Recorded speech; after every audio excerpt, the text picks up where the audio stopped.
November 24, 1971. A passenger using the alias Dan Cooper boards a Northwest Airlines flight from Portland to Seattle. Once in the air, Cooper says he has a bomb in his suitcase and demands $200,000 and 4 parachutes to be delivered to him when the plane arrives at SeaTac Airport.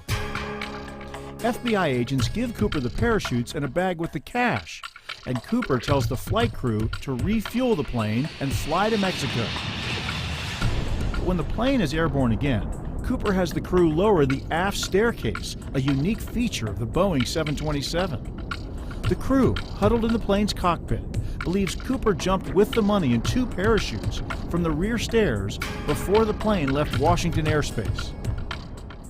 Authorities launched a massive manhunt around remote Ariel, Washington, but found no sign of the skyjacker, and the name, misreported as D.B. Cooper, stuck. The famous sketch of Cooper is largely based on a flight attendant's description of the 5'10" to 6', 180-pound man in his mid-40s with brown eyes and olive skin. Cooper left a JCPenney clip-on tie on the plane.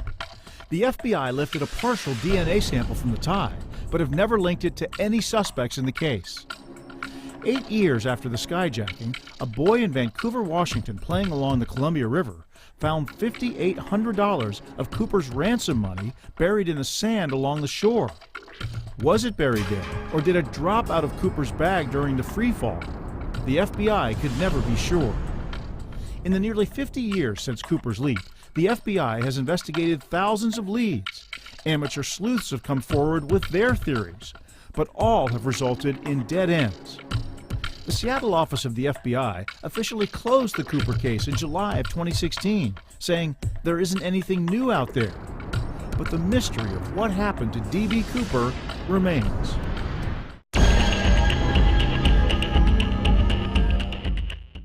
Inside, the $9 million building looked shiny and new, but it was plagued with problems that made it dangerous. Chlorine gas alarms weren't installed. Cyanide gas alarms didn't work. Ventilation systems to draw toxins out of the air didn't work either.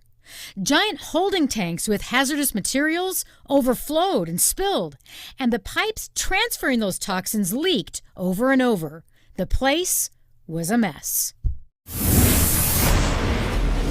Have you ever heard of the Puget Sound Convergence Zone? All right, so let's break it down by relating it to our wonderful Seattle traffic. I know, wrong word. Our horrendous Seattle traffic.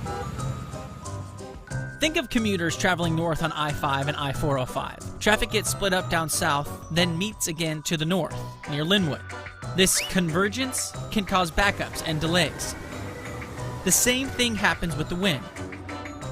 As it travels around the Olympic Mountains, it gets split up on the west side and then meets up again over Puget Sound. Where the wind collides, or converges, it rises, forcing moist air up.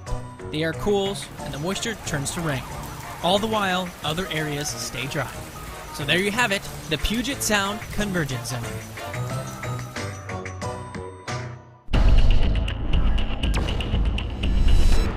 The most contaminated place in the entire Western Hemisphere isn't at a polluting factory or an old chemical plant.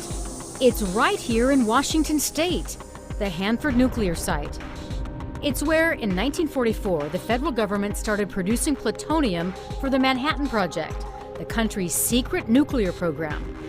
That plutonium fueled the nuclear bomb dropped on Nagasaki in 1945.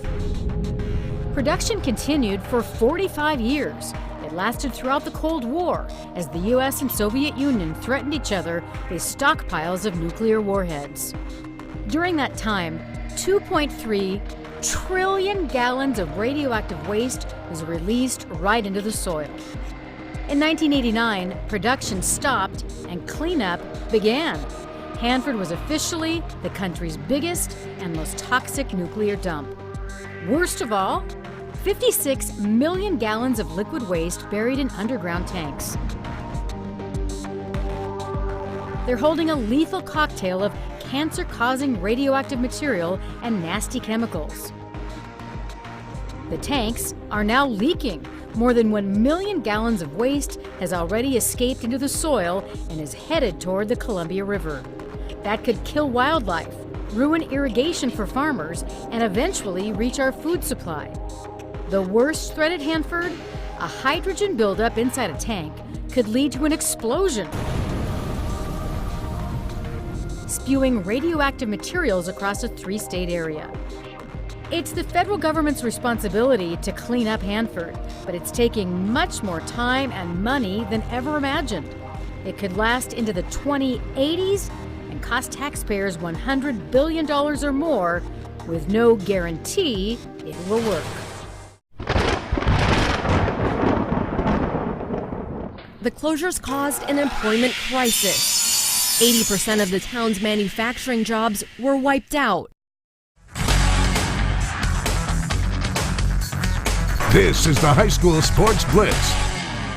4 radiation experts tell us all radiation is not created equal. X-rays and air travel expose you to types of radiation that are far less dangerous than the kind emitted by plutonium.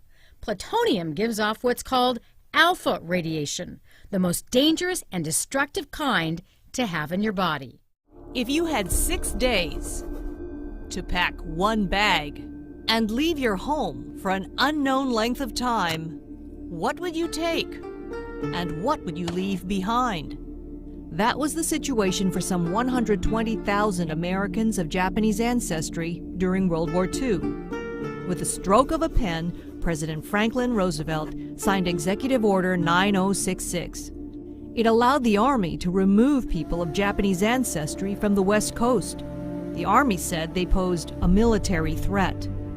Men, women, children, and old people each packed a single suitcase. They had to leave behind homes, crops, cars, radios, even pets. They were loaded onto buses and trains and shipped to desolate concentration camps. 62% of them were American citizens. There were 10 camps in the western U.S., each holding about 7,000 to 18,000 people living in barracks. Each barrack held 6 families. The walls were thin, and drafts and dust came in through the cracks in the floors. There was little privacy. People ate in mess halls and used communal toilets with no doors. It was sweltering hot in the summer and bitterly cold in the winter. Thousands of young men volunteered to join the U.S. Army, leaving behind their parents and siblings. Hundreds of men who resisted the draft were locked up in jails or prisons. When the war ended, incarcerees were given a train ticket and $25 to go home, where they often faced racial prejudice and discrimination. Many families had nothing to come home to. In 1981, a federal commission concluded there had been no military necessity. No one was ever charged with espionage. The concentration camps happened because of race prejudice, war hysteria, and a failure of political leadership. In 1988, the federal government apologized and provided $20,000 to each camp survivor. Could this happen again? The U.S. Supreme Court upheld the incarceration back then, and although it's been weakened and denounced, the court's ruling still stands today. Meaning massive holding tanks were closed off with lids, keeping workers safe. But guess what? There weren't any lids. The original design called for them, but we found the lids were never installed. How did the tester miss that? Hazards like cyanide water sat in wide-open tanks for 7 years, with vapors easily able to escape.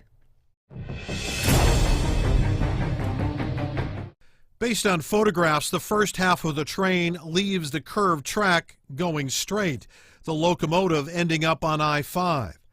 The back half of the train continues to move forward, piling up on the bridge, also on I-5, before everything comes to rest.